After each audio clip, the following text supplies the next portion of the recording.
Olá pessoal, tudo bem? Sejam bem-vindos a mais um episódio do nosso intercâmbio linguístico. Hoje nós vamos falar um pouquinho sobre uma abordagem, talvez vocês ainda não ouviram falar, mas é bem provável que vocês vão querer saber um pouco mais a respeito no final desse nosso bate-papo aqui. Vamos falar sobre dogma. Ô, Sérgio, eu vou pedir para você iniciar, porque eu sei que você eh, trabalhou um pouco mais, estudou um pouco mais a respeito. Você poderia falar um pouco, definir o que é essa abordagem, dogma, de onde veio, quem criou, e, enfim, dá as primeiras pinceladas, por favor. Ah, legal, Ivan. É até legal comentar com quem está assistindo, né, que o próprio Thornbury, né, fala dogma with an E, né, porque você escreve com E no final, e a gente ouve ele mesmo próprio pronunciar dogma, mas também tem quem pronuncia dogme, né, então tanto faz dogma ou dogme, as duas pronúncias são possíveis. Na verdade, essa abordagem, né, que alguns autores definem como uma abordagem, até mesmo como uma filosofia, ela teve seu início lá nos anos 2000, quando o Thornbury publicou, o Scott Thornbury, né, publicou um artigo, é, que, se eu não me engano, o título do artigo era EOT Takes a Vow of Chastity. E nesse artigo ele introduz essa ideia, né, do que depois veio a ser o dogma. E nesse artigo ele menciona que a inspiração dele veio de um movimento. Na verdade, é isso que é interessante, porque não tem absolutamente nada a ver com o ensino de língua inglesa, né? Essa inspiração dele veio de um movimento, acho que a gente pode definir como um movimento cinematográfico, um movimento relacionado com cinema, que aconteceu em 1995, onde uns cineastas dinamarqueses achavam que a indústria cinematográfica da época ela estava muito focada em efeitos visuais, usar tela verde, CGI, toda essa coisa, né? E isso estava sendo, de certa forma, afetando a qualidade dos filmes. Então, os filmes estavam sendo afetados, os filmes principalmente hollywoodianos, né, por essa dependência gigantesca em efeitos visuais e computadorizados. Então, eles basicamente lutavam por essa ideia de que os filmes tinham que se voltar para sua origem, né? Ser uma coisa mais focada, mais orgânica, sem depender tanto dos aspectos tecnológicos. Foi aí que isso inspirou o Thornbury a pensar em como essa ideia poderia ser aplicada ao ensino de língua inglesa. Ele argumentou que, na verdade, o que estava acontecendo na época, isso lá no início, né, em 2000, é que a gente estava focando extremamente em o uso de materiais, basicamente o uso do material é o que estava, né, liderando a aula, então, assim, era uma dependência, alguns argumentam que até hoje né, uma dependência muito grande em course book. Então, assim, se você perguntasse para um professor qual é a sua metodologia, ele ia falar que a minha metodologia é essa ou aquela, mas na verdade a metodologia é a que estava no course book, né? É a que o course book incorpora, porque basicamente os professores estavam fazendo tudo que o course book pregava ou continha. Então foi aí que ele decidiu escrever esse artigo, falou que a gente deveria basicamente adotar uma outra abordagem que fosse mais focada no aluno, em que o aluno fosse a peça-chave e a questão de material, tecnologia, ela se tornaria secundária. Então, basicamente, tem três princípios que definem, né, que norteiam o dogma. Então, o número um é que o dogma, uma aula que é baseada em dogma, ela tem que ser conversation driven. Que isso quer dizer, né, para quem está assistindo a gente? Que é o diálogo, é a conversa, é essa interação entre professor e aluno que vai direcionar a aula, que vai fazer com que eu tome as minhas decisões, né? Então, é essa conversa, esse diálogo constante é da onde essa aula vai surgir. Número dois, ela tem que ser materials light, significando que eu não tenho que depender totalmente. Eu posso usar materiais e tem até como a gente fala isso em português, um misconception, uma confusão que o pessoal faz, né? De achar que uma aula que é baseada em dogma, ela não usa material nenhum, é zero material. Não necessariamente. O que ele argumentava lá tem que ser materials light. Então, assim, você pode usar material, mas não é o material que vai basicamente determinar como vai ser a sua aula. E por último, tem a ideia de focar em emergent language. O que é emergent language? Né? Porque pode ser que quem tenha assistido nem, né, não tenha ainda contato com esse termo. Emergent language basicamente é aquela language que vai surgir durante a aula que não foi planejada. Então, se você entra na sala de aula e uma dos seus propósitos é ensinar o aluno a second conditional naquele dia, porque a second conditional ela vai sair do texto, uma atividade de reading ou uma atividade de listening, então aquilo é a sua target language, é o que você planejou ensinar naquela aula. e Merchant Language que vai surgir. Pode surgir, por exemplo, uma atividade de speaking, ou do aluno fazendo uma pergunta. Então, é essa a importância do professor saber lidar com essa linguagem, né? Com essa. Isso, quando eu falo linguagem, pode ser uma situação comunicativa, pode ser o vocabulário que você pode explorar, pode ser uma estrutura gramatical. É a capacidade do professor conseguir lidar com isso de uma forma que seja relevante para o aluno. Então, em resumo, né, bem resumido, isso seria a ideia principal por trás do dogma. Legal, Sérgio. Obrigado aí pela definição. E aí, Edu, o que que você conhece a respeito do assunto? Você já usou? Enfim, o que que você pode adicionar aí ao que o Sérgio mencionou? Muito bem, Ivan. O Sérgio explicou muito bem como funciona toda essa abordagem, né? Mas se nós pegarmos historicamente, antes de 1800, já lá na Grã-Bretanha, as famílias mais abastadas, elas contratavam os refugiados para ensinar francês para os filhos, né? E esses refugiados não eram professores de inglês, mas eram pessoas que iriam conversar com os seus filhos e manter um diálogo e, com isso, ensinar a língua, né? Então, lá desde os primórdios, essa é uma maneira trabalhada. O que foi interessante e que mexeu muito na ELT, com essa abordagem que o Thornburg trouxe, seria aquele tripé que nós temos na comunicação, na abordagem comunicativa, né? Primeiro, você vai ter na sala de aula alguém que tenha um conhecimento linguístico maior que o aluno, que seria o professor que vai conseguir trazer melhorias para o aluno. Número dois seria que o aluno ele tem a necessidade de ter assuntos que estão relacionados ao que é o de interesse dele. Então, nessa abordagem, como o aluno ele traria, como o Sérgio falou, a linguagem emergente, seria o que o aluno tem interesse. E ao ser com que o aluno tem interesse, ele vai estar trabalhando exatamente o que ele crê que ele precisa, né, para aquele momento, para as necessidades dele. E o terceiro ponto que fala sobre a relação da motivação, porque, segundo essa base, a motivação vem de você compreender o que os outros estão falando e ser compreendido também.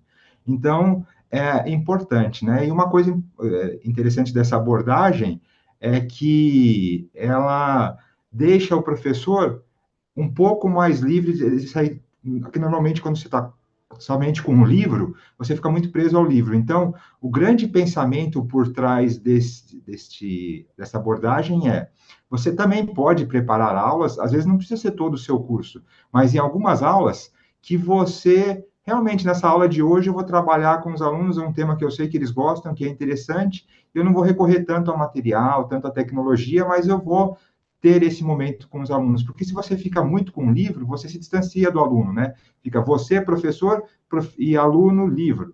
Desculpa, você, livro, e livro, aluno. Você fica com essa distância do aluno, né? Então, essa é uma forma de aproximar. Em algumas aulas, às vezes, é interessante você conseguir trabalhar com essa abordagem. Você, Ivan, quando você trabalhava muito com os livros, tinha algum momento que você fazia um detox e falava: não, hoje aqui eu vou fazer uma aula especial, eu vou trabalhar com eles a algum ponto, ou você já estava usando o material durante a aula, e aí você sentiu que os alunos estavam muito empolgados, estava muito interessante, estava rendendo muito a aula de um assunto, aí você deixou o livro de lado e seguiu só com esse tipo de abordagem? Eu acho que nenhum livro consegue ser interessante o tempo todo, né?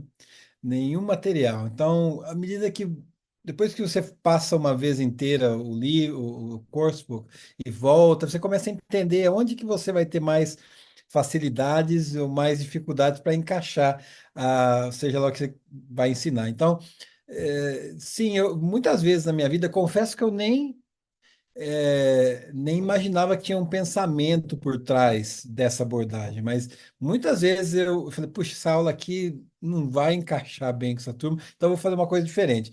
Então aí era comum propor rodadas de conversas ou trazer um parágrafo de um outro texto, de outro livro, e aí fazer uma discussão sobre aquilo ou propor debates e coisas do tipo. É lógico que tudo isso depende um pouco também do nível que a gente está conversando, do nível do grupo, né? Mas sim, é uma coisa que eu acho que não só eu, mas que todo mundo faz, vez por outra, às vezes sem saber que tem todo um pensamento filosófico por trás, né? E, e me parece bem interessante. É, confesso que eu gosto de ter essa sensação de ser amparado por um material didático e saber o que vai ser ensinado e tal, mas eu concordo que é importante e que esse contexto dá muita asas à imaginação do professor, de poder trazer muitas coisas que ele pode, às vezes, se sentir preso. Em algumas escolas, a gente sabe que tem que cumprir todas as unidades, enfim. Então, ter essa liberdade de trazer outras coisas me parece muito positivo, né? Legal. O Sérgio, você pode dar algum exemplo de usos práticos que você fez ou que você faz? Embora a gente sabe que hoje você é mais, você trabalha mais diretamente com professores, né? Mas se você lembrar de momentos que você usou essa abordagem em suas salas de aula, em um exemplo prático, quiser compartilhar, seria bem legal. Legal. Um dos tenets, né, um dos princípios é você lidar com emergent language, né? Então eu acho que isso é uma coisa que eu faço assim muito. A hora que o Du fez a pergunta pro Ivan, eu até pensei em adicionar alguma coisa, falei, mas deixa o Ivan responder, depois eu adiciono. Porque você mencionou, Ivan, o próprio Thornbury, eu nem sei se foi ele que cunhou esse termo, né? Acabou sendo cunhado depois eventualmente, mas eles chamam isso de dogma moments. Porque mesmo que você não use, né, o dogma, você fala assim, né, as minhas aulas são 100% baseadas nos princípios do dogma. Então, quando você faz o que basicamente você descreveu, né, você tem esses dogma moments na sua aula. E eu acho legal também você ter mencionado de que você fazia sem saber que tinha um princípio filosófico e metodológico por trás, né? Então, de repente, é legal até mencionar que essas ideias, né, porque quando o artigo foi escrito, né, lá em 2000, é, deu a impressão que era mais uma filosofia, né, do que ele estava tentando, né, passar para frente. Mas depois eles escreveram um livro, então de repente nem todo mundo sabe que o Thornbury escreveu um livro sobre isso, com o Luke Maddings, que se chama Teaching Unplugged. Então, para quem está ouvindo e tem interesse nessa abordagem, esse livro ele traz dezenas, né, de exercícios e atividades que incorporam as ideias do dogma. Então, se você quiser ver como o dogma funciona na prática e como você pode usar em sala de aula de uma forma assim bem hands-on, esse livro é fantástico. Agora, respondendo a pergunta do Ivan, né? Eu uso mais para lidar com emergent language. Então, assim, exemplos práticos. Eu acho que um dos exemplos mais simples, né, que a gente, como professor, lida com emergent language é com error correction. Então, o aluno, por exemplo, cometeu um erro, você tem que decidir como você vai lidar com aquele erro, né? Então, assim, tem dezenas de decisões que a gente toma, né? Quando corrigir, como corrigir, o quanto que eu vou intervir, né? Então, assim, lidar com emergent language já seria quando a gente faz error correction, já é basicamente uma forma de lidar com emergent language. Mas eu vou tentar expandir isso um pouquinho mais. Quando o aluno, por exemplo, fala alguma coisa, essa técnica a gente chama de reformulation, né? Que basicamente você vai ajudar o aluno a reformular o que ele falou de uma forma que vai fazer com que ele soe mais competente. O aluno fala alguma coisa, por exemplo, que você entende o que ele quis dizer. Até porque a gente compartilha a mesma primeira língua, né? Português. Então, o aluno fala alguma coisa que você entendeu o que ele quis dizer, mas você sabe que a forma que ele disse não é a forma mais eficiente ou a mais natural. Então, assim, tem uma forma dele falar aquilo que seja mais natural e que ele vai fazer com que ele soe mais competente, que você pode ajudar ele a reformular aquilo. Então, quando o teacher ajuda o aluno a reformular o que ele disse, para que a comunicação dele seja mais eficiente, você está lidando com emergent language. Então, seria um outro exemplo. Quando o aluno, por exemplo, vou dar um outro exemplo aqui. Ele fala alguma coisa que não está tão clara e você faz uma pergunta para tentar obter mais informações dele, para tentar com que ele fale aquilo de uma outra forma, até que chega num ponto que você fala assim, não, a maior parte, né, dos speakers, dos listeners entenderiam o que essa pessoa está querendo dizer. Também você está lidando com essa questão da emergent language. Então, tem várias técnicas que a gente pode usar, como reformulation, clarification, uh, ajudar o aluno, por exemplo, a expandir o que ele falou para que a comunicação seja mais clara. Todas essas técnicas de lidar com emergent language, elas estão associadas com a ideia do dogma. Legal. É, Fica bem mais claro depois disso. Aliás, na descrição desse vídeo, a gente poderia colocar alguma coisa do artigo, né, que foi escrito, Sérgio, e também aquela página do site que a gente discutiu, né? Seria legal para quem quiser saber um pouquinho mais. Esse nome desse livro também que você mencionou, acho que vale a pena mencionar lá na descrição. O Du, você tem na sua memória aí um momento, como o Sérgio falou, um momento dogma que você aplicou aí ou não? Você sabe, Ivan, que quando me perguntam assim da minha transição de trabalhar para escolas e trabalhar depois por conta, né? Eu acho que a minha maior alegria foi poder ter esse espaço para poder ter esses momentos dogma, porque quando você trabalha para alguma escola, você tem aquele fichário que você tem que completar todas as aulas e você tem exatamente, ó, você vai fazer a página 18, atividades 1, 2, 3 e 6.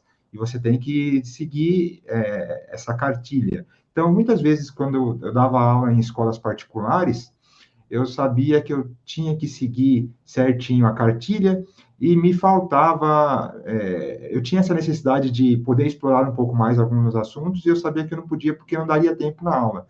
Então, se você me perguntar qual foi a minha maior alegria ao sair na transição de professor de escola para professor particular, essa liberdade que eu tive de poder ter esses momentos quando eu sentia sempre que nos dois momentos, quando eu sentia que, tipo, aquele assunto ele estava benéfico e com vários benefícios e eu podia expandir para os alunos, eu continuar, e o oposto também, quando às vezes você tenta colocar um assunto, alguma coisa, e você vê que não está dando o efeito que você quer, você poder ter um plano B, que você também tem que ter um plano B, que você pensa assim, hoje eu vou trabalhar com os alunos sobre o assunto Olimpíadas. Às vezes, está 10 minutos, eles já, tipo, não querem mais falar, não está saindo mais nada ali, você tem que ter um plano B. Mas essa liberdade que eu ganhei ao trabalhar por conta, assim, eu diria que a minha maior alegria como professor particular. Bacana. Eu gostaria de ir, então, fechando aqui o nosso bate-papo, de hoje, tentando trazer possíveis problemas, possíveis pontos negativos para a abordagem. Que vocês pensam a respeito disso?